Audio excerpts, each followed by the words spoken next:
Yes, that's Cotton Scholar, and yep, I'm making a review of the second season of the Ghost and Molly McGee a little bit too late, almost a year after the finale. As you might recall, my review of the first season was very critical. I at first didn't even want to continue watching. The second season wasn't a masterpiece either, but in it some problems of the cartoon became less serious. I will tell major spoilers. Consider like, comment, subscription, Patreon and Discord, thanks. I was very upset about how Molly basically held Scratch around against his will. It's harmful to portray such a relationship as normal. Thankfully, the second season doesn't introduce anything this problematic. Suspension of disbelief is very important for me, and the situation with logicality did become less catastrophic. Though still, she didn't have this much powder, and with delivery so fast, I think we're teleporting and so on. Also, the series continued to not be that filler, with episodes that are kinda plot-focused happening regularly. For example, episodes about the Molly couple hand by hand with the Chens storyline in general.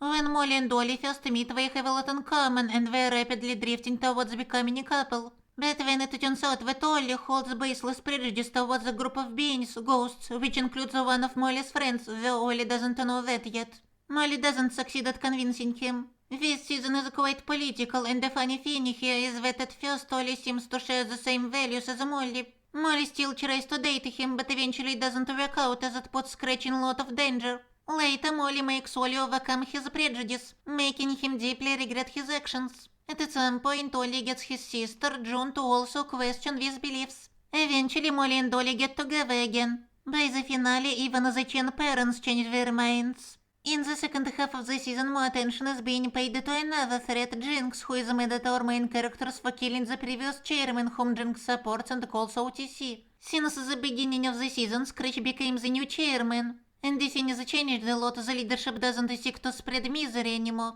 Chairman is gone, and honestly, we're better off.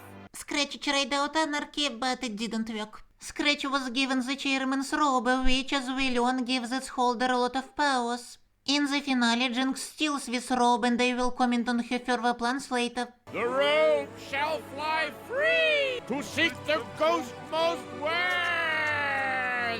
I prefer democracy, but technocracy will do for now. In quite some episodes, the events were too predictable. By the way, there were also some super original episodes, for example, the one about body swap. I have never seen that before. Another trope that is a bit overused is time travel. Tell me in the comments if you want a video about that issue in general. In turn, the period piece episode did have an original premise. This part of the video is called politics, except if not the amount of misogyny around, we wouldn't even say anything political in periods. It's just a normal part of life for almost half the people. And maybe this episode made some kids so they feel more comfortable with how their bodies work. As the cartoon became more political, some people pointed that even the first season often demonstrated realistic struggles with finances, including the time the McGee family paid a fortune for healthcare in USA. They made an episode about climate action, and I feel like it was a mistake to literally have a whole agitation video in it. The Chens storyline was a nice commentary on bigotry and xenophobia. And when there was a Jinx whose plans to bring back